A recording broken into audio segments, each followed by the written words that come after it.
porque al final, bueno, pues sí que hay ciertas particularidades que tenemos que tener en cuenta para acompañar de una manera mucho más respetuosa y mucho más efectiva, ¿no? Y porque podemos utilizar el mismo software, ¿no?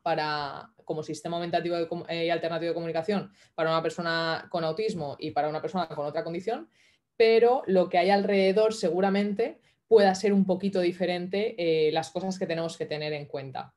Voy a compartir, bueno, ya la estáis viendo, ¿no? La presentación. ¿Sí? Sí. Vale. Habíamos dividido, Ainhoa y yo, este directo, este webinar, en 3 apartados. El primero vamos a hablar de prácticas recomendadas para el acompañamiento, ¿no? ¿Qué nos dice la investigación sobre qué paradigma o qué modelo, ¿no? Es el más efectivo para acompañar a personas en esta condición? Después hablaremos de la comprensión, de cómo generar entornos, ¿no? Que fomenten la participación teniendo en cuenta las particularidades de una persona con esta condición. Y por último hablaremos de la comunicación como derecho, centrándonos más en la parte de expresión.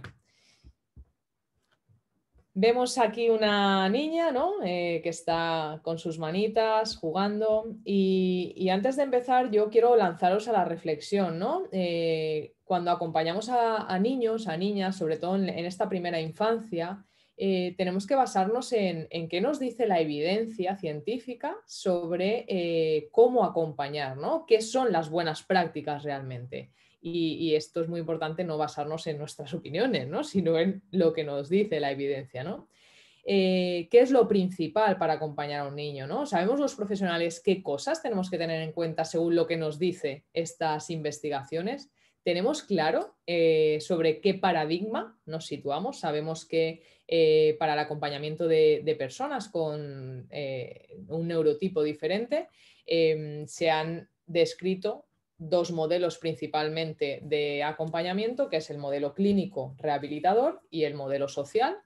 Y tenemos claro realmente nuestras prácticas diarias dónde se sitúan, porque son 2 modelos completamente diferentes. Sabemos cuáles son los principales entornos de desarrollo de un niño, sabemos cuáles son las principales referentes para el desarrollo de un niño. Está claro que hay 2, que es la familia en primer lugar y el contexto educativo en segundo lugar. Esos son los 2 entornos más importantes para el desarrollo de cualquier niño y cualquier niña. Y una última pregunta que me surge, ¿no? ¿Ponemos el foco en nuestro acompañamiento en los desafíos de la persona o ponemos nuestro foco en eliminar barreras para propiciar entornos favorables y competentes?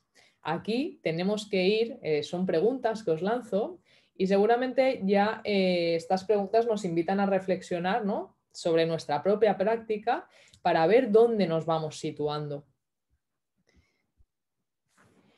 Yo quiero compartiros la información de la DEC, la División para la Primera Infancia, es una entidad de Estados Unidos que lo que hace es unir investigación y práctica y hace se habla de prácticas recomendadas, proporciona unas orientaciones sobre las formas más efectivas para acompañar y favorecer el desarrollo de los niños y de las niñas. Lógicamente, estas orientaciones están basadas, como os decía, en la investigación, ¿no? Las prácticas recomendadas sobre todo tienen el objetivo de favorecer el acceso y la participación de cada niño y de cada niña. Hablamos de inclusión, ¿no? Lógicamente, estas prácticas están marcadas en un paradigma social donde se entiende que la persona es un ser con sus condiciones y que la discapacidad como tal es la discrepancia entre mis condiciones y el ambiente, ¿no? Los entornos. Y el foco hay que dirigirlo a esos entornos para eliminar las barreras para mi participación, no rehabilitarme a mí, no cambiar o no pretender cambiar mis características, no pretender incidir sobre mis desafíos asumiendo que los desafíos son míos, en vez de reconociendo mi condición e incidiendo sobre los entornos. Y me gustaría destacar algunos puntos importantes de estas prácticas recomendadas. A ver, es que yo no lo veo bien en grande. Un segundín, por favor. Vale. Esto es una infografía de AAPI, ¿vale? Quiero recalcar algunos puntos importantes de estas prácticas recomendadas. La primera es la relación de colaboración que se tiene que establecer, ¿no?, entre familia, escuela y profesional. Es una relación de colaboración horizontal donde todas las personas son importantes, ¿no?, y donde todas las personas, como os he dicho antes, los principales entornos de desarrollo de un niño es en primer lugar su familia y después la escuela, ¿no?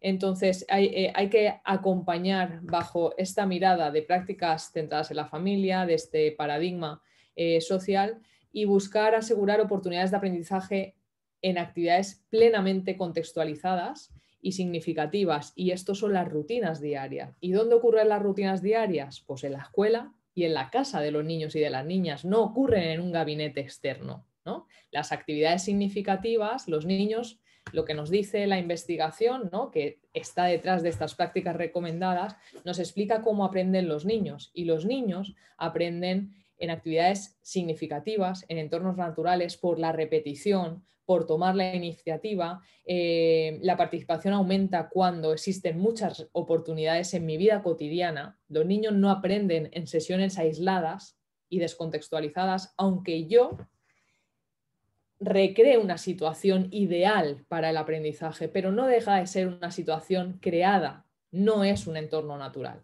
Entonces ya sabemos que los niños y las niñas aprenden mucho mejor, de una manera mucho más efectiva, en actividades de su vida diaria. Sin embargo, a diferencia de los niños, los adultos sí pueden aprender en lecciones aisladas. Nosotros, los adultos, nosotros y nosotras, sí podemos aprender en lecciones aisladas, pero siempre partiendo de nuestras necesidades y preocupaciones. Necesitamos estar involucrados, necesitamos experimentar, probar y tener información para poder tomar decisiones informadas y sobre todo partir de nuestra motivación y de nuestra realidad.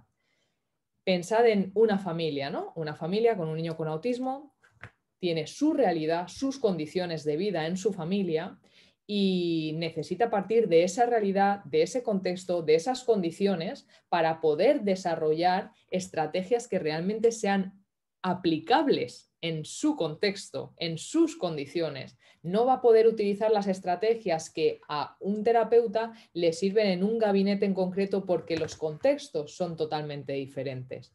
Entonces, esta mirada, ¿no?, este paraguas de prácticas centradas en la familia no trata de que los padres, las familias se conviertan en terapeutas, no trata de eso, trata de partir de esas condiciones de vida de esa familia y generar entornos competentes a través de los adultos, creando oportunidades naturales de aprendizaje, utilizando las oportunidades naturales de aprendizaje y generando bueno, pues ciertas modificaciones para favorecer el aprendizaje y para favorecer el desarrollo.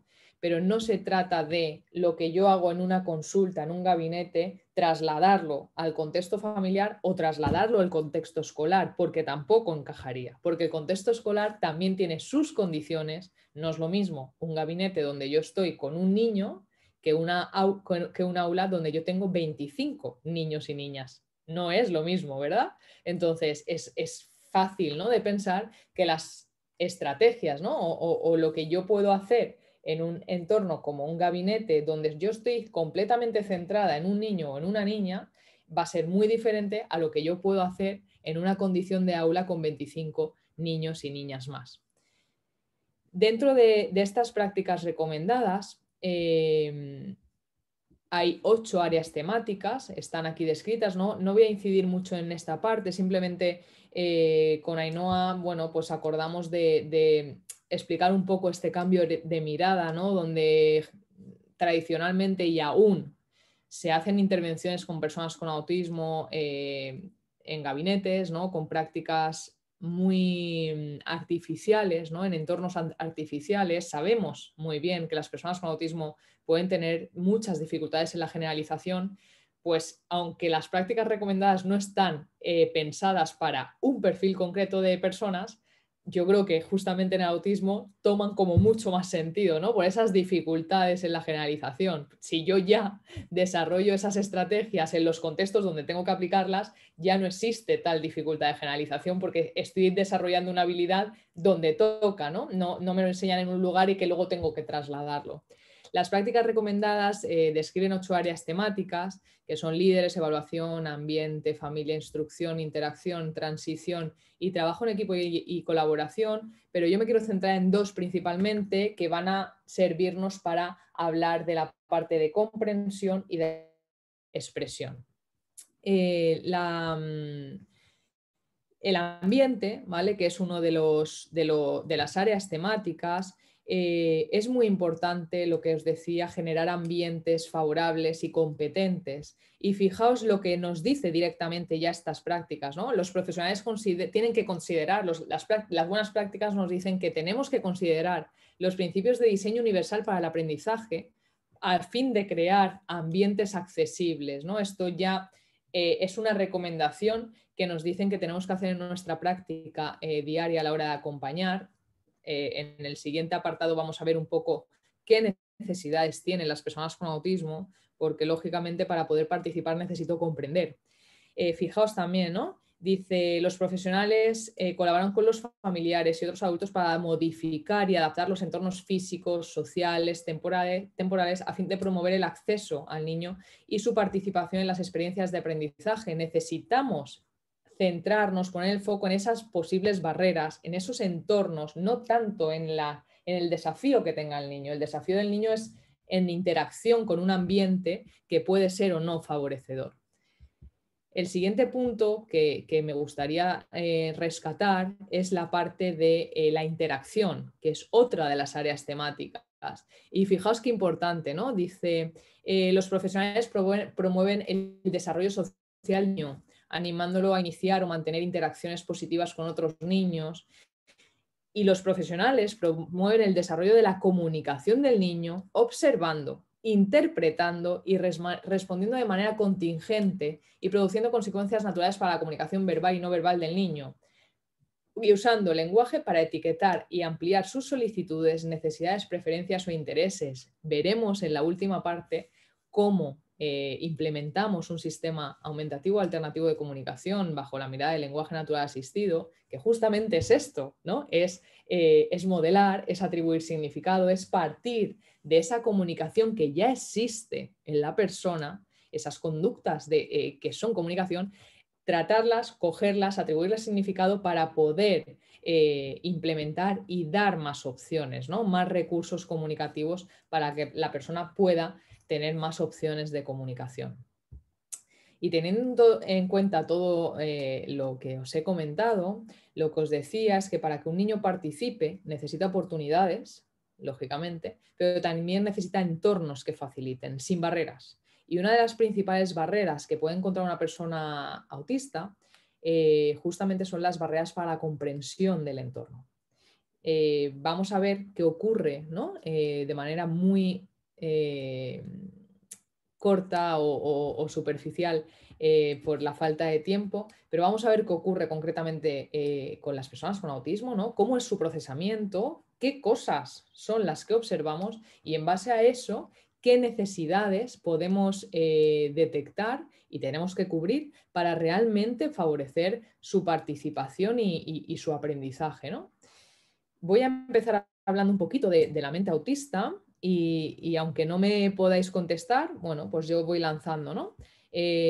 Aquí tenemos una estación de metro y cuando llegásemos a esta estación de metro, si no vemos la cabeza y el final del metro, ¿no? Simplemente vemos un metro que está moviéndose dentro de un túnel, ¿cómo sabríamos si el metro se va a parar para que podamos subir o está en marcha porque ya se está yendo de la estación?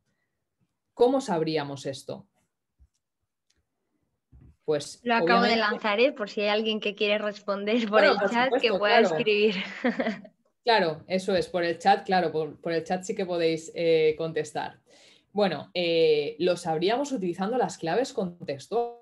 Por ejemplo, si yo entro a la estación, veis la línea amarilla, ¿no? La línea amarilla es la línea en donde ya no puedes pasar, pero si yo viese a las personas acercarse a la línea, eso me daría pie a pensar que el metro va a parar para que las personas suban. Otro de las claves contextuales podrían ser los propios carteles de la estación, ¿no? De próximo metro, tal. Las señales acústicas que pueden haber, ¿no? En la estación también informando que va a parar el metro. Pero fijaros, ¿no? Esta situación podría darnos que pensar que el metro se va o el metro está parando. Es la misma, es el mismo estímulo, por decirlo de alguna manera, ¿no? Es la misma situación. Pero según las claves contextuales, entenderíamos que el metro se va a parar o que el metro está yéndose. Y para eso, esto que os acabo de explicar, esta situación que os acabo de explicar, tan simple de un metro, ese proceso, ¿no?, de tener en cuenta las claves contextuales, lo ponemos en marcha para cada cosa, ¿vale?, que nos ocurre, ¿vale? Porque nuestro cerebro, estas son las teorías de Peter Vermeulen, ¿no?, sobre la mente autista. Nuestro cerebro hace predicciones, ¿vale?, y utiliza el contexto para darle sentido a lo que vemos, ¿no?, para darle sentido a los estímulos. Por ejemplo, si yo veo a una persona, ¿no?, solamente la sonrisa de una persona, ¿vale?, o las lágrimas de una persona, imaginad que vemos a una persona que está cayéndole lágrimas. ¿Siempre que le caen lágrimas a una persona quiere decir que está triste? No. ¿Qué nos hace saber qué le ocurre a esa persona o qué podemos tener en cuenta para saber si esa persona realmente está triste o es que está pelando cebolla y está llorando? El contexto, ¿no? Necesito analizar el contexto porque nunca analizamos las expresiones faciales fuera de su contexto, nunca analizamos una cara aislada. Necesitamos saber ese contexto donde ocurre esa situación para leerlo y entonces extraer la información y poder comprender esa situación. ¿Qué pasa? Que las personas con autismo tienen muchos desafíos, tienen muchas dificultades para leer el contexto. Peter Vermeulen habla que las personas con autismo son ciegas al contexto. Siempre decimos que las personas con autismo son rígidas, ¿no? Son inflexibles, pero claro, imaginad, pongo siempre el mismo ejemplo, ¿no? Esto es una representación muy simplista de cómo funcionaría el cerebro, ¿no?, ante un estímulo. Imaginad, por ejemplo, un semáforo en rojo, ¿vale? Un semáforo en rojo, si yo os preguntase, ¿qué significa el semáforo en rojo?, ¿no?, y diríais parar, ¿vale? Es una opción, porque si el semáforo en rojo me pilla mientras estoy cruzando en medio de la carretera, no me voy a parar, voy a correr. Entonces, semáforo en rojo, ¿siempre significa parar? Depende del contexto. Semáforo en rojo significa que pare si aún no he empezado a cruzar, pero significa que corra si me pilla en medio de la carretera. Para una persona con autismo que no lee el contexto, rojo siempre significa parar. ¿Vale? Entonces, el contexto es fundamental para darle significado a todas las situaciones, desde comprender la emoción que está sintiendo una persona, desde comprender un concepto, ¿no? Como qué tengo que hacer si veo un semáforo, comprender la comunicación, comprender una interacción, comprender las normas de un juego. O sea, para comprender absolutamente todo, utilizamos el contexto que le da significado a esos estímulos que yo estoy viendo, estoy escuchando, ¿vale? Entonces, aquí tenemos claves, una clave muy importante para tener en cuenta a la hora de acompañar a una persona con autismo. Y esto es muy importante comprenderlo y conocerlo a la hora de ofrecer recursos, ofrecer ajustes y ofrecer apoyos para la participación, para la comprensión, para el aprendizaje. Y teniendo en cuenta ese cerebro, ¿no?, ciego al contexto, donde los cambios, imaginad los cambios, ¿no? Imaginad si yo tengo una mente donde hago relaciones únicas de un estímulo, un significado, porque no sé leer el contexto, imaginad cuando hay un cambio, ¿no? que dicen, es que les abruman los cambios. Claro, es que no sé leer esos factores contextuales que me pueden hacer entender el cambio, ¿no? Tú me has explicado que los lunes ocurre esto, y si hay un cambio y yo no he sabido, ¿no?, tener en cuenta los factores que han podido generar ese cambio, para mí es algo que puede ser hasta entrar en una situación de pánico, ¿no? Entonces, ¿qué signos vemos? ¿Qué vemos en las personas con autismo? ¿Y qué sabemos de las personas con autismo? Que tienen niveles muy altos de estrés justamente debido a la incertidumbre constante que reciben y que perciben. David Bueno, que es un neurocientífico, explica que los mecanismos que generan ansiedad, ¿vale?, el cortisol, disminuyen los procesos de atención y además tienen graves consecuencias sobre el aprendizaje. Imaginad las niños y las niñas que acompañamos con autismo con altos niveles de estrés, ¿cómo va a ser su atención? ¿Cómo está incidiendo eso? ¿Cómo está repercutiendo esa ansiedad sobre el aprendizaje y sobre más factores, ¿no? No, es imposible que coma, el sueño, ¿vale? Repercute sobre muchísimas actividades de la vida diaria.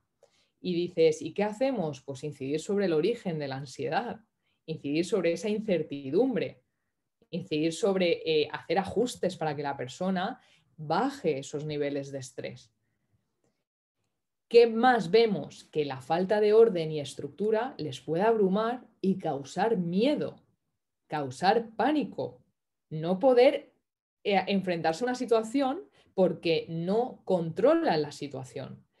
¿Qué más sabemos y qué más observamos? Que tienen la mayoría una mente literal, lógica y secuencial, que además su forma de comunicación es diferente. ¿Se comunican? Sí. ¿Tienen intención comunicativa? Por supuesto, solo que las formas de comunicación son diferentes y que no la entendamos no quiere decir que no tengan formas de comunicación. Hay un vídeo muy potente que yo siempre hablo de ella, de Amanda Bax, que os invito a verlo. Se llama In My Own Language. Lo puedo escribir en el chat. Es un vídeo muy, muy potente sobre justamente las formas diferentes de interaccionar con el mundo, ¿no? Y es muy importante que tengamos en cuenta que la comunicación existe, pero que puede ser diferente a la establecida o a la más común, pero no quiere decir que no tengan intención comunicativa. De hecho, cuando implementamos un sistema aumentativo y alternativo de comunicación, tenemos que tener en cuenta que hay que validar cualquier tipo de comunicación, desde un gesto, un sonido, absolutamente cualquier recurso que la persona utilice para atribuirle significado. ¿Qué más cosas sabemos? Pues que viven hiperconectados e hiperestimulados. Esto es fruto, ¿no?, y esto es consecuencia de ese cerebro que tiene errores de predicción, de ese cerebro, ¿no?, que no sabe leer el contexto, donde yo no sé, ¿no?, filtrar cierta información, ¿no?, para poder centrarme en la importante, ¿no? Estoy en un aula y estoy escuchando el ruido del ventilador, estoy escuchando el ruido del proyector, estoy escuchando a unos niños que están hablando, estoy escuchando fuera en el patio que están haciendo obras, estoy escuchando que la maestra está dando una explicación y quizás pueda escuchar todos esos estímulos en el mismo plano y no sepa filtrar y centrarme exclusivamente en la explicación de la maestra. Obviamente, si yo no sé filtrar eso, ¿cómo voy a estar en un aula? ¿No? Cuando me dicen, es que no presta atención, ponte en esa situación, ¿no? ¿Cómo podrías prestar tu atención a la explicación de una maestra con toda esa información a la vez? Es complejo, ¿no? Y sabiendo todo esto y conociendo todas estas características, ¿no?, todos estos signos, pues vamos a ver qué necesitan, ¿no? Y lo primero que necesitan es conexión, ¿no? Cualquier persona, cualquier niño, cualquier niña necesita sentirse conectado. Y conectado es reconocido y respetado. Hay una frase de Rita Pearson que a mí me encanta que dice, los niños no aprenden de las personas que no les gustan. Y esto es muy importante, ¿no? Yo cuando voy a los coles siempre lo digo, ¿no? Antes de plantearte generar cualquier tipo de aprendizaje, plantéate conectar con la persona. plantéate conocer a la persona, plantéate saber quién es la persona, ¿no? ¿Quién es Juan? No quién es el diagnóstico que me acaba de llegar un informe. No, no. Conoce a Juan, porque Juan es mucho más. Ojo, no estoy diciendo esto de la persona primero y demás, no, o sea, el autismo forma parte de la persona, no, no, o sea, es una persona autista, no, el autismo no es un accesorio que se pone o se quita, pero conoce bien a Juan, porque Juan autista es diferente de María autista. Conócele, conecta con esa persona, haz que esa persona se sienta motivada y que quiera ir a verte, que quiera ir a la escuela. Muchas veces nos preguntan, ¿y qué metodologías o qué estrategias? El mejor recurso eres tú. El mayor recurso eres tú. Entonces, para eso te lo tienes que currar, obviamente, ¿no? Y antes de querer enseñarle a un niño cualquier cosa, y esto hablo de la infancia en general, conecta con esa persona. Otro de los puntos muy importantes son las... Perdóname que te interrumpa, me sabe fatal, Mariluz. Comentan por aquí que si podrías repetir el nombre del vídeo que has mencionado. Lo han comentado un par de asistentes. Ah, El lo he vídeo. puesto, pero parece que no... Vale, solo te lo he enviado a ti. Ahora, Lo mando. lo Vale, tenéis, ya lo tenéis, os lo he puesto. vale. Perdón, Perfecto, eso era. Perdóname. tranquila. ¿Qué necesitan? Creencias y actitudes. Las creencias pueden ser completamente limitadoras, ¿no? Las personas necesitamos que crean en nosotras, ¿no? Las creencias pueden ser muy limitantes a la hora del aprendizaje. Si tú ves a la persona como que no es capaz, como que sus desafíos le pertenecen, ¿no? Ese concepto de discapacidad como que tú eres el problema, ¿no? Es que Juan siempre está moviéndose, es que Juan hoy no ha hecho tal cosa, es que mira Juan hoy ha mordido, es que mira Juan, ¿no? El foco está completamente en el niño. Entonces, las creencias que tenemos, ¿no?, los adultos sobre sus alumnos, sobre los alumnos, repercuten directamente en el aprendizaje, porque si tú crees en una persona, tú vas a crear para que esa persona aprenda, participe, ¿no? Y aquí podemos hablar de la mentalidad de crecimiento. Los maestros, las maestras, las personas que acompañamos con mentalidad de crecimiento, buscamos estrategias y tenemos mayores recursos personales para facilitar la inclusión que los maestros que tienen mentalidad fija. En vez de pensar, por ejemplo, ¿no? Juan no está preparado para esta actividad. Eso sería mentalidad fija. Mentalidad de crecimiento sería, ¿cómo puedo preparar esta actividad para que Juan participe?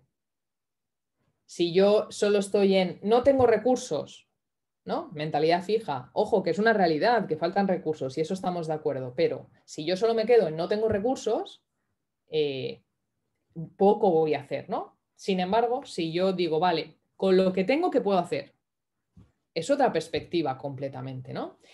Hace unos días, por esto que hablaba, ¿no?, del concepto de discapacidad, un par de días creo que fue, yo sigo a muchos adultos autistas y os invito a hacerlo porque son verdaderos aprendizajes y verdaderas reflexiones, o sea, no podemos aprender más de ellos que con ellos.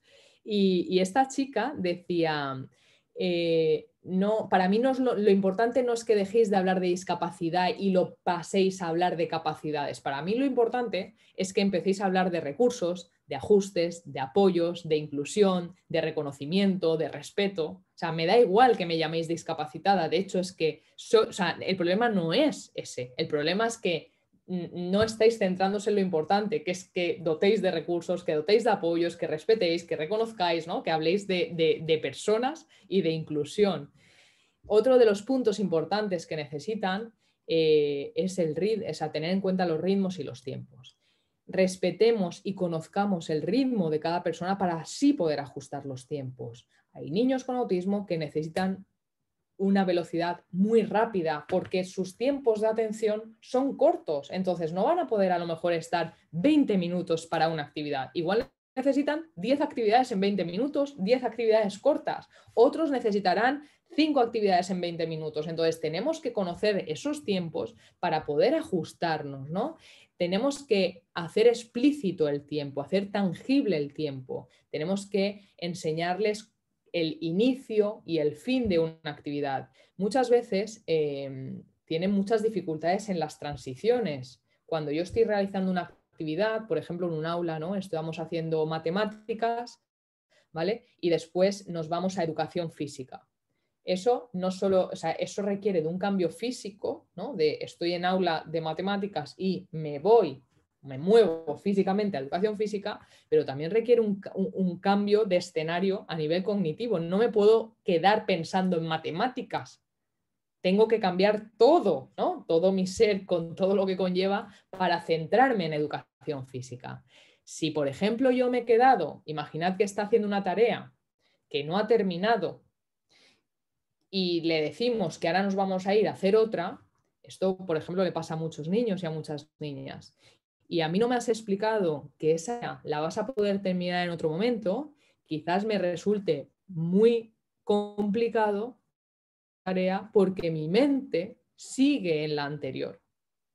Entonces, tenemos que hacer tangible esos inicios y final de actividad y sobre todo tener en cuenta que a muchas personas con autismo el no terminar, el no finalizar les puede generar cierto estado de nervios y necesitan no, a lo mejor no terminar, sino saber cuándo van a poder terminar, porque a lo mejor no es posible terminar en ese momento, pero sí que le puedes dar la información de, mira, Juan, mañana en este momento vas a, o cuando volvamos de educación física vas a terminarlo. Hacer el tiempo tangible, ¿no? Ajustar los tiempos para responder, no tardear y no darte tiempo de respuesta. Si tú necesitas tiempos más largos para darme una respuesta, tengo que ofrecértelos. Por ejemplo, si hablamos con personas con autismo que utilizan sistemas aumentativos y alternativos de comunicación, si habéis utilizado alguna vez un sistema aumentativo alternativo de comunicación para comunicaros, os habréis dado cuenta que es mucho más lento que utilizar el habla. Por lo tanto, solo por eso ya necesita un tiempo de respuesta más largo para poder responder.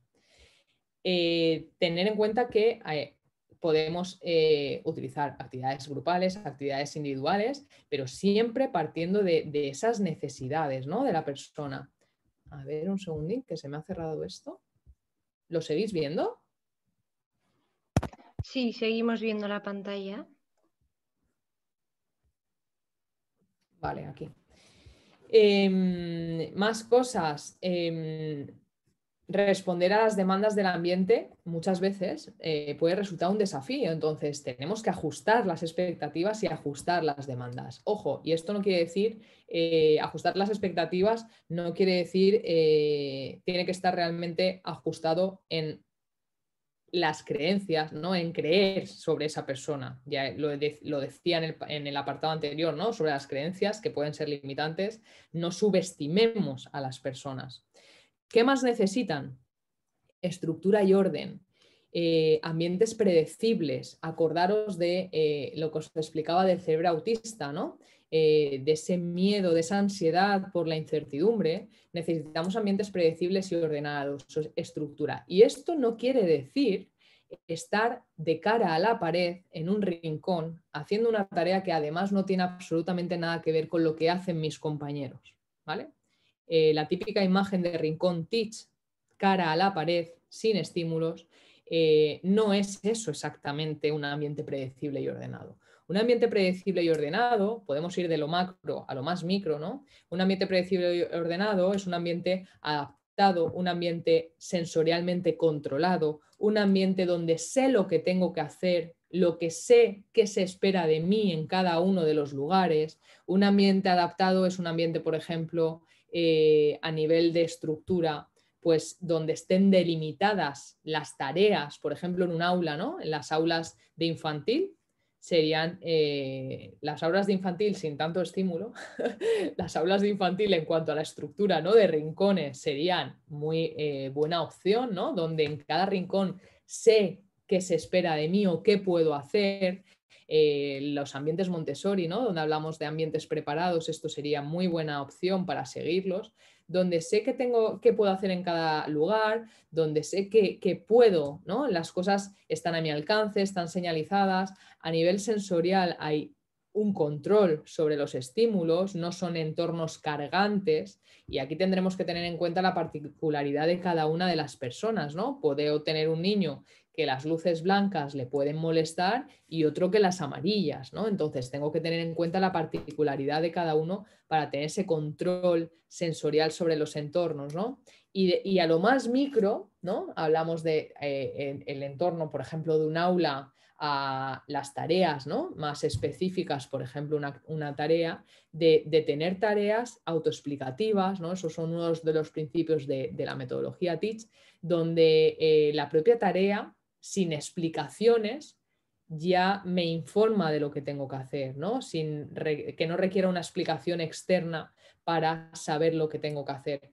Entonces, estos son ambientes predecibles y ordenados. Y no se trata de llenar un aula de pictogramas, no se trata de hacer un rincón aislado para un niño, ¿eh? O sea, tenemos que, cuando se habla de Teach, ¿vale?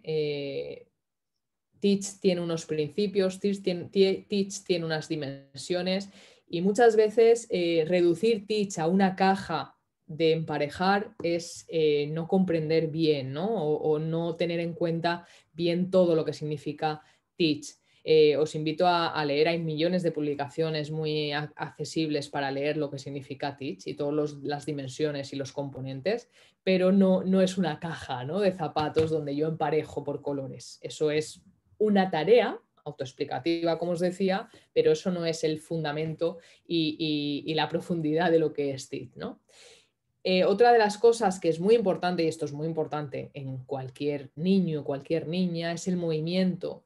Necesitamos ofrecer oportunidades de movimiento, diferentes recursos para estar en un aula, ¿no? Yo puedo necesitar sentarme en un momento dado, pero puedo necesitar levantarme, puedo necesitar tumbarme para hacer la tarea, entonces tenemos que ofrecer aulas, entiendo que muchas de vosotras y muchos de vosotros seréis maestros, aulas donde el movimiento libre y el movimiento desempeñe un papel importante, ¿no? Sabemos que el movimiento tiene un papel muy importante en los procesos cognitivos de cualquier persona y la neurociencia nos explica, ¿no?, que esos procesos sensoriales y motores están relacionados con los procesos cognitivos que nos permiten aprender. Por lo tanto, una situación pasiva de no movimiento no es la mejor forma para optimizar el aprendizaje.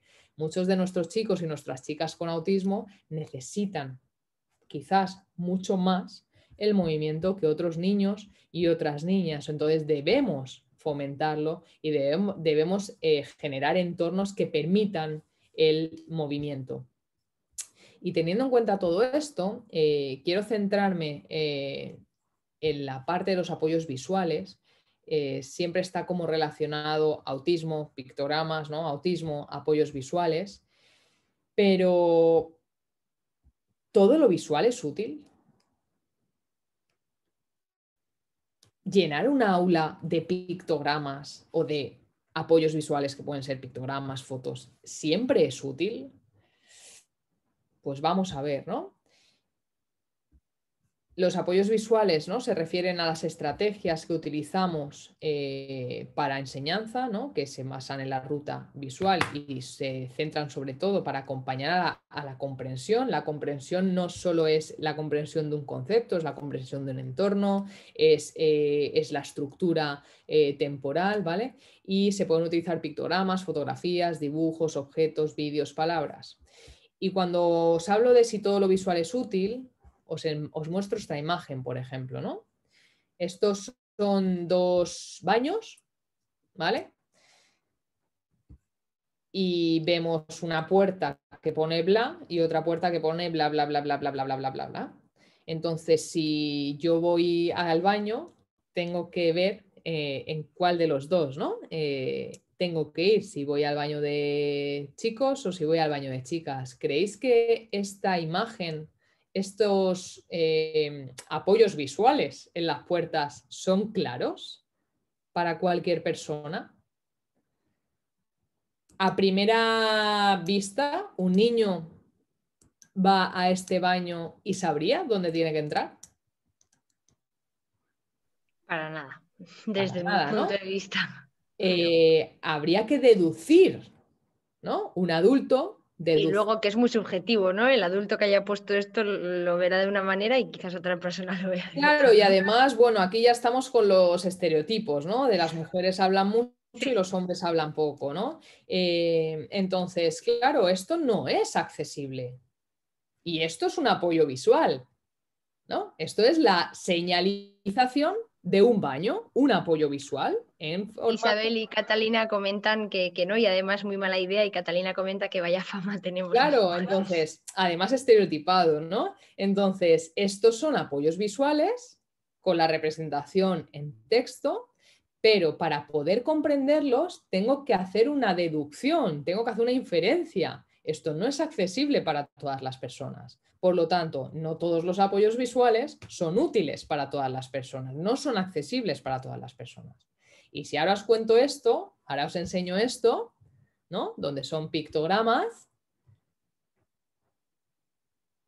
¿Sabéis lo que pone aquí en esta imagen?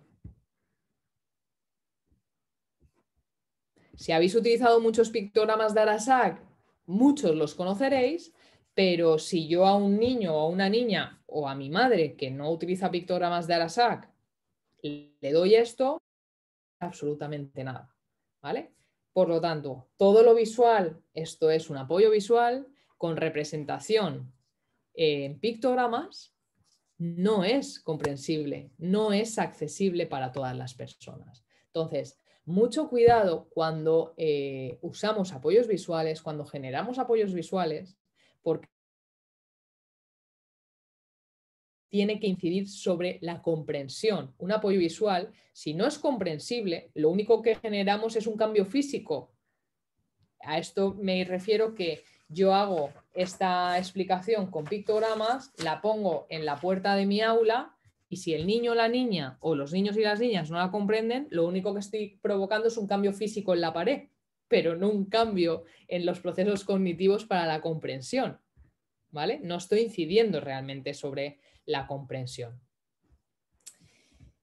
¿Cómo vamos de tiempo, Ainhoa? Un poco justitos, 15 minutos nos quedan. Vale. En realidad con las preguntas 15, ¿eh?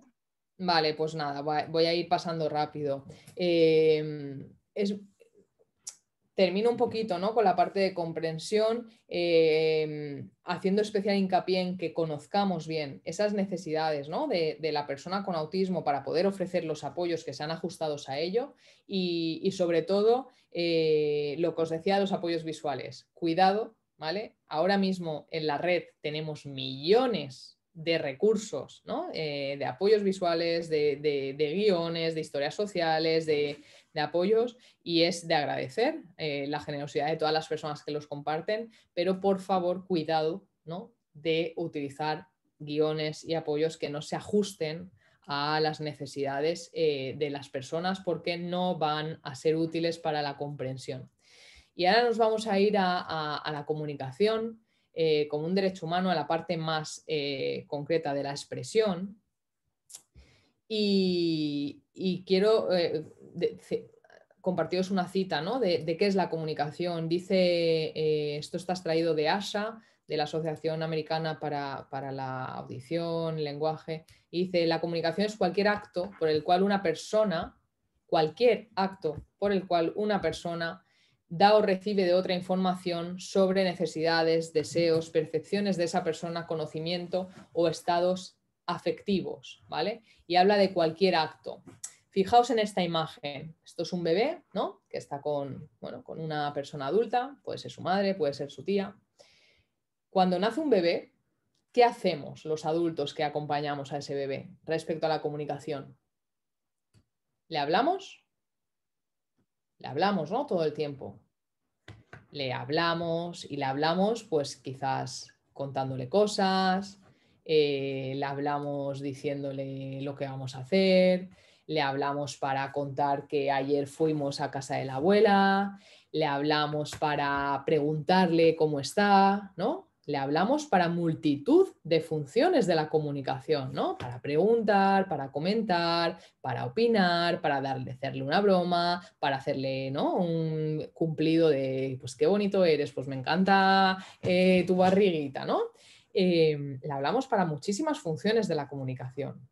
Y hay una cosa clave cuando hacemos esto, es que estamos ofreciendo una estimulación del lenguaje sin expectativas. No esperamos respuesta del bebé. Solamente ofrecemos una estimulación del lenguaje, le hablamos, ¿vale?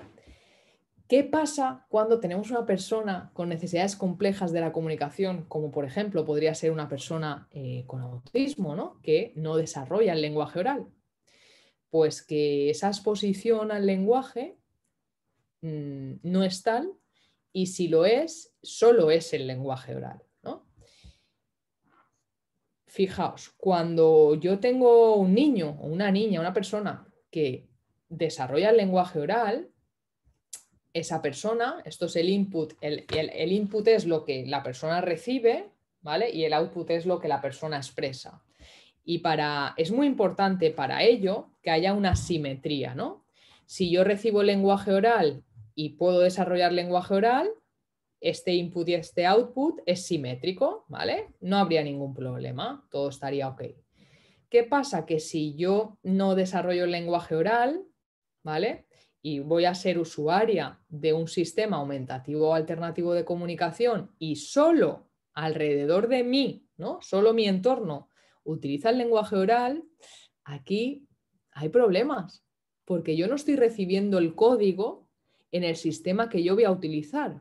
Esto es como pretender que yo aprenda inglés y que nadie a mi alrededor me hable inglés, ¿no? Los programas de inmersión lingüística, ¿en qué se basan? En hacer una inmersión lingüística, en hacer una estimulación del lenguaje en el código, en el idioma que tú quieres aprender. La mejor manera de aprender inglés, ¿qué es? Pues no ir a coger un libro para aprender inglés, ¿no? Cuánta gente no se ha ido a Inglaterra a trabajar en verano a un bar, a fregar platos y a estar expuesta al idioma para aprender inglés, ¿no? ¿Eso qué es? Inmersión lingüística. Entonces, si yo quiero utilizar un código, si yo quiero aprender un código, necesito que el input, ¿no? La estimulación que recibo sea en el mismo código que pretendo desarrollar. Si yo tengo una persona, como decía, que va a utilizar un sistema aumentativo y alternativo de comunicación, necesita que los interlocutores, que las personas de su alrededor, además del lenguaje oral, también utilicen su sistema aumentativo y alternativo de comunicación. A lo largo de la historia, ¿no? Y en la actualidad, bueno, pues conviven diferentes enfoques para la implementación de un sistema aumentativo y alternativo de comunicación. PECS es un sistema muy extendido en las personas con autismo. Sabemos que hay otras maneras. En los años 80, PECS está basado en análisis aplicado de la conducta, en la conducta verbal de Skinner, ¿no? Son teorías conductistas que surgieron en los años 50 del siglo XX aproximadamente, y en los años 80 aparecen nuevos enfoques que justamente ponen el énfasis, ¿no? En el desarrollo del lenguaje, teniendo en cuenta que el lenguaje se desarrolla en interacción y en contexto. Entonces, de ahí surge la herramienta de lenguaje natural asistido. Lenguaje natural asistido es una herramienta de implementación que es un cambio completamente de paradigma, es un cambio en el foco. La mirada no está puesta en el niño, sino está puesta en los interlocutores que van a ir utilizando ese sistema que vamos a ofrecer al niño para modelarle, para ofrecerle una estimulación. Perdóname Y un quiero, segundo, Mariluz. Virginia González levanta la mano. No sé si lo ha hecho queriendo. Voy a intentar darle paso si es que quiere decir algo concreto. Dame un segundo.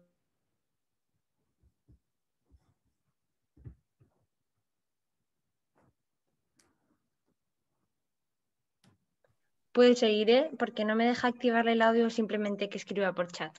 Vale, sí que es muy importante que diferenciemos lo que sería, o sea, cuando tú implementas un SAC a través de, por ejemplo, la herramienta de lenguaje natural asistido, incides tanto en la compresión como en la expresión, pero sí que es muy importante que diferenciemos los apoyos visuales que hemos visto en el apartado anterior, que eso sería, digamos, para incidir sobre la accesibilidad, ¿vale? Para garantizar el acceso a la información y a la participación, y lo que significa un SAC, ¿vale? Implementar un SAC, que el objetivo sería como el desarrollo del lenguaje expresivo, requiere de un proceso de enseñanza-aprendizaje, ¿vale? Y no es un apoyo visual, ¿vale? Un SAC es un sistema, ¿no? Iris Bond justamente, ¿no? Tiene mucha experiencia, ¿no? en tecnología de apoyo en sistemas aumentativos y alternativos de comunicación. Un SAC requiere de un método de acceso, requiere de un soporte, ¿no? Y requiere de un contenido, ¿no? De un vocabulario que estará representado en pictogramas, estará representado en palabras, pero eso no es un apoyo visual.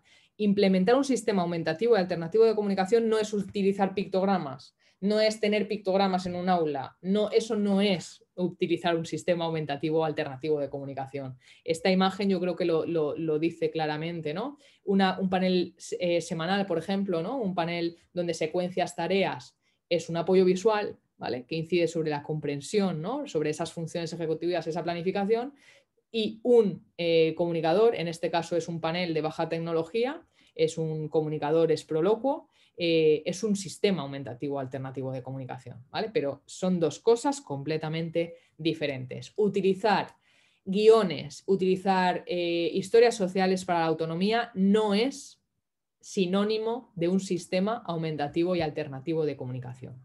Y con lo que os decía de esa estimulación, ¿no? que reciben los bebés y esa herramienta para la implementación de un SAC, aunque tradicionalmente y aún hoy por hoy yo creo que uno de los métodos más extendidos es PECS, ¿vale? Tenemos otras herramientas como lenguaje natural asistido, es una estrategia para enseñar comunicación.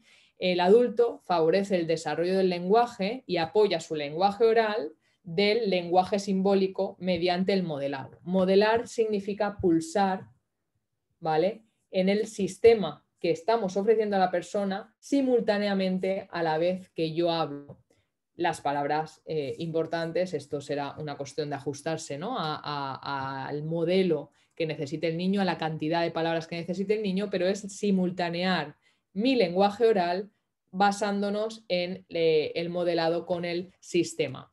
¿Y esto cómo se hace? Utilizando las situaciones naturales, en contextos reales, motivadores y significativos. Y vuelvo al primer apartado de las prácticas recomendadas, ¿no? ¿Cómo se aprende a comunicarse? Comunicando. ¿Dónde nos comunicamos? Todo el tiempo.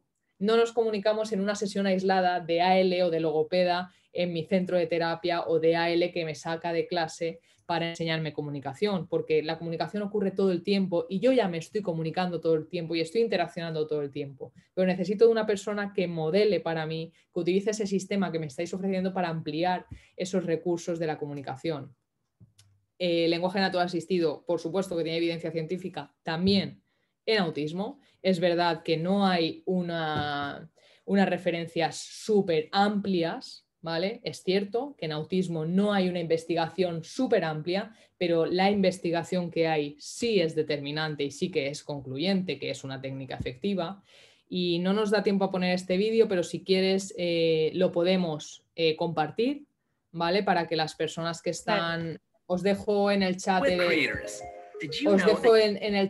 el enlace.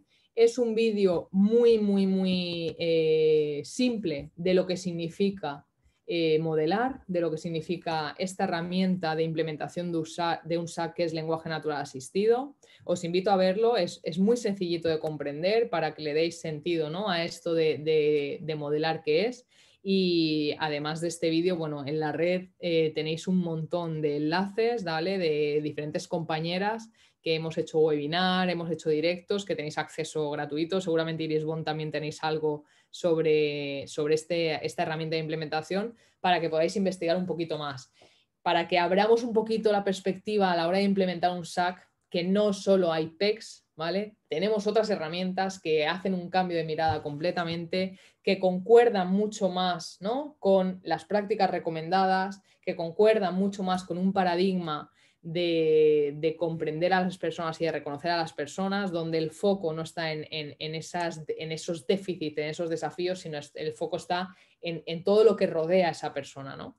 Y bueno, he ido creo que un poquito rápido por el tiempo, pero... No te preocupes, sí, al final es mucha materia. Muchas gracias, Mariluz. Es difícil, ¿no? Reducirlo, Es difícil, pero bueno, la idea de hoy, para los que al inicio no estabais en la presentación, era no centrarnos tanto ni en el SAC ni en escoger uno específico, sino entender que previo a poder instaurar o implementar un SAC es muy necesario comprender toda esa mente tan maravillosa de las personas con autismo que que es cierto que en muchos de los casos no nos paramos a pensar como ellos piensan y bueno, todas las evidencias científicas y ejemplos que nos has puesto hoy, Mariluz, creo que ayudan muchísimo. Y seguramente que muchos y muchas de vosotras ahora quizás lo veáis con otra perspectiva previo a trabajar con este tipo de sistemas, ¿no? Sí. Entonces, bueno, ya aquí he anotado una pregunta, bueno, en realidad no es una pregunta, es algún artículo interesante sobre la metodología Teach que has comentado al principio. Y bueno, ahora os abro el tiempo para poder preguntar y consultar lo que os haya ido surgiendo hasta ahora. La mayoría comentan que muchas gracias, que les ha encantado, que muy claro, que es una muy buena introducción para dar ganas de profundizar más, que les ha encantado. Es muy importante lo que tú decías, Ainhoa. Yo siempre explico, ¿no? Podemos hacer una muy buena implementación de un sistema, ¿vale? Podemos tener muy clara el cómo, pero hay muchas cosas alrededor que tenemos que tener en cuenta, ¿vale? La implementación de un sistema, y por favor, o sea, el SAC es un derecho, ¿vale? La comunicación es un derecho y nadie, ningún niño ni ninguna niña tiene que tener limitado, ¿no? Ese derecho, pero es muy importante que alrededor tengamos en cuenta que hay muchas otras cosas sobre las que tenemos que incidir. En un entorno participativo, en un entorno para que sea participativo tiene que ser comprensible, tiene que ser accesible, ¿vale? Entonces es muy importante que tengamos en cuenta pues esas particularidades de la mente autista y esas necesidades para poder ajustarnos.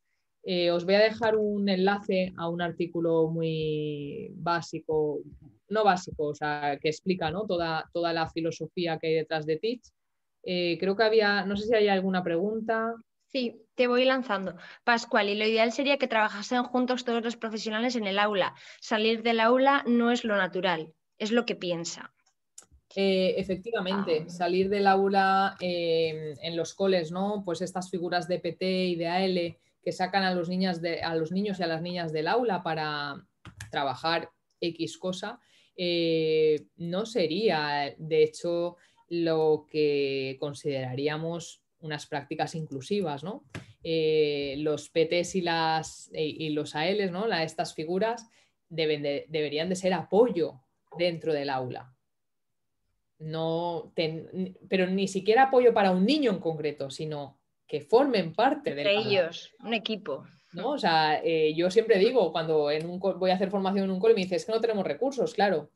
Y digo, vale, es cierto, faltan recursos en la escuela, y en la escuela pública faltan recursos, y eso es así, las ratios son muy altas. Pero si yo, por ejemplo, tengo un aula de 25 niños, y niñas, y tengo, por ejemplo, dos niños que tienen entre los dos 20 horas de PT y de AL, por ejemplo, aquí en Comunidad Valenciana son como máximo 5 de PT, 5 de AL, ¿vale? Entonces, dos niños, 20 horas. Si yo cojo 20 horas y realmente las utilizo dentro del aula y ese 25 niños tengo dos adultos para 25 niños, fijaos cómo optimizo los recursos. No tengo 24 niños para un adulto y uno para uno. No, tengo 25 niños para dos adultos. Podemos dividir en 12 y 13 si queremos, ¿no? Los recursos son para dentro del aula, para todas las personas, y eso es una manera de optimizar recursos. Así es. Bueno, por aquí siguen Mariluz diciendo que es un gusto escucharte, que les ha gustado, estupendo, ¿para cuándo quedamos otra vez? Que nos saludan desde México, que muy un gusto. Pedro, un papá, comenta que su hijo no sale del aula abierta y a su clase de referencia debían integrarlos. Hablan de docencia compartida, también de que ibas a compartir ahora algún enlace. Muy claro todo. Así es, debería ser. Las dos cosas con esto del COVID no pueden salir. Sí es cierto que el COVID tampoco ayuda, pero creo que en Es ningún verdad que caso. este año es, bueno, también os digo una cosa, creo que esto no está facilitando pero dentro por ejemplo, sabéis que aquí en Valencia, en Comunidad Valenciana, tenemos las aulas CIL, que en otras comunidades se llaman aulas estables, aulas preferentes, ¿vale? Al final son aulas específicas, no es un modelo de inclusión, es un aula segregadora, ¿vale? Eso no es inclusión, que niños estén apartados, ¿no?, en un aula. Y conozco varias aulas CIL aquí en Valencia, donde algunas, la mayoría, han optado porque los niños no salgan del aula CIL, digamos que hagan grupo burbuja, y en vez de ir a sus clases de referencia, ¿no?, a su quinto de primaria, cuarto de primaria, tercero de primaria, están casi todo el tiempo en el aula CIL, y a lo mejor salen para educación física o salen de manera muy puntual y algunos nada. Y otros coles han decidido que todos los niños y niñas que están en aula CIL estén en sus grupos y dividir los recursos de los adultos dentro de las aulas. Entonces, aquí no es una cosa establecida, ha sido lo que las prácticas individuales de los equipos de profesionales. Nos mandan, perdóname, Mariluz, por aquí María José trabaja en un colegio con Juan, un niño con autismo, le cuesta mucho estar sentado y mantener la atención, se levanta con mucha frecuencia y le gusta estar sentado en el suelo. Creo que he entendido que podríamos cambiar el lugar de trabajo y mi pregunta es, ¿podríamos trabajar en el suelo? Por supuesto. Mira, ahora tengo una familia que acompañamos, su hijo acaba de entrar en un cole nuevo y como norma en ese aula, cada niño y cada niña decide dónde se coloca para trabajar. Puedes tener la opción de tu pupitre, tu silla y tu mesa, tienes la opción de irte a la asamblea que hay como una alfombra, tienes la opción de cogerte la pelota de pilates, tienes la opción de ponerte sentado en el suelo y utilizar la silla de mesa, puedes tener la opción de tumbarte en el suelo a trabajar, pero esto es algo para todos y para todas. No es una medida para el niño autista, es una medida para absolutamente todos. Eso es la libertad de movimiento. Luego tenemos por aquí más preguntas. Voy leyendo las que han escrito bastante. Laura comenta que en España estamos poco a poco en este nuevo paradigma del lenguaje natural asistido y que es cierto que hay personas con mucha experiencia en PECS o Teach. Entonces, a ver si tienes algún estilo de herramienta para poder visualizar ese uso, algún recurso de comunicadores dinámicos. Lo que os decía, podéis buscar, mirar, tanto nosotras como seguramente vosotros también, Iris Bond, la Fábrica de Palabras, AlphaSAC, estamos compartiendo un montón de vídeos y de recursos donde podéis ver cómo se implementa un SAC con comunicadores dinámicos. Te invito a que busques. Nosotras, por ejemplo, hemos hecho varios directos, hemos compartido vídeos de nuestras familias, AlphaSAC, la Fábrica de Palabras, Iris Bond, Snap, o sea, las empresas de tecnología suelen compartir bastantes vídeos también. Entonces, creo que podría ser una opción útil, ¿no?, para que puedas conocer más opciones. Y de hecho, si queréis cursos también, hay varias plataformas que se dedican ahora mismo a ofrecer este estilo de cursos, tanto de sensibilización como de evaluación. De hecho, hace unos meses, Gloria Soto, una profesional de San Francisco, doctorada, imparte el único máster de sistemas aumentativos y alternativos de comunicación, publicó, y lo tenéis en la plataforma de Escuelac. Sí, es gratuito. Eso decía de la Fábrica de Palabras.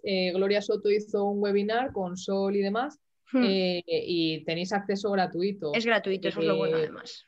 Claro, tanto si las personas queréis formaros más en esta herramienta de implementación, tanto la Fábrica de Palabras como nosotras Doble Equipo, como las compañeras de AlphaSAC, estamos haciendo cursos de implementación de un SAC a través del lenguaje natural asistido. Nosotras no lo hemos publicado aún porque están las personas de la lista de espera, pero vamos a sacar una nueva edición en junio, que no sé si quedarán plazas porque ahora las están cubriendo las personas de la lista de espera, pero si quedan las lanzaremos para las personas que os interese. Aún así, hay muchos recursos ya que podéis ver gratuitos para empezar a conocer, ¿no? Esto del lenguaje natural asistido que es. Eso es. Si hay alguien que esté interesado, podéis escribir tanto a Mariluz como a nosotros y os mandaremos un correo con enlaces de diferentes plataformas que podéis salsear, y en internet vais a encontrar de todo en realidad, Sí. ¿eh? Simplemente con buscar lenguaje natural asistido en español.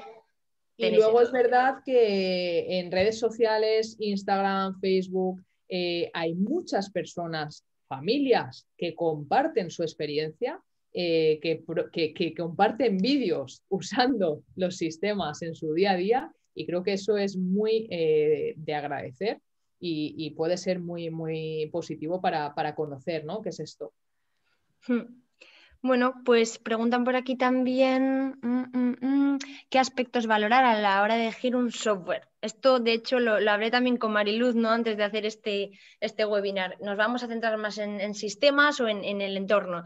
Y hablábamos de que primero, antes de instaurar un sistema, hay que conocer las necesidades reales, ¿no? De la persona. Entonces, después de eso ya hay que elegir dentro de toda la variedad cuál sería el que se asemeja, ¿no? A sus necesidades, Mariluz. Eso es, y sobre todo yo siempre digo, ya os he comentado lo primero, las prácticas recomendadas. Esto se tiene que hacer en equipo, ¿no? Yo no soy el profesional que elige el sistema, sino que se hace en colaboración y se elige un sistema partiendo de las necesidades del niño o de la niña, teniendo en cuenta aspectos motores, aspectos visuales, aspectos auditivos, teniendo en cuenta sus necesidades en cuanto al lenguaje y a la comunicación. Y entonces, bueno, se nos abre un abanico de opciones, tampoco tantas en español, ¿vale? Pero dentro de esas opciones que cumplen los requisitos, por ejemplo, de comunicadores dinámicos, no todos los software o aplicaciones de comunicación son realmente comunicadores dinámicos, y dentro de esas opciones, pues elegiríamos, ¿no? Pero es muy importante hacerlo en equipo, valorando las necesidades del niño con lo que os decía, ¿no? Con el acceso que necesita, con sus necesidades y sus aspectos motores, visuales, auditivos, ¿vale? Y sus desafíos, ¿no? En el lenguaje. Sí, pues en principio, por lo que se ve, no hay más preguntas. Sí, Virginia. No he podido entrar a tiempo, ¿se colgará el webinar? Sí, lo colgaremos para que le podáis volver a ver cuando lo necesitéis. Pues ya sería todo. Muchas gracias, Mariluz, por este ratito. La verdad es Muchas que gracias a ha sido muy vosotros. enriquecedor. Y nada, cualquier pregunta o consulta que os vaya surgiendo, nos las podéis mandar y estamos aquí para lo que necesitéis. Eso es, lo mismo, me refiero a que, bueno, quien nos haya escrito ya sabe que recibimos preguntas y solemos contestar, ¿vale? Así que cualquier cosa que haya dicho y no os haya quedado clara, pues a Ainhoa o a nosotras nos podéis escribir y intentaremos contestaros. Pues Muchas nada, gracias a todas muchas y a gracias. todos. Hasta Adiós, buen día. luego.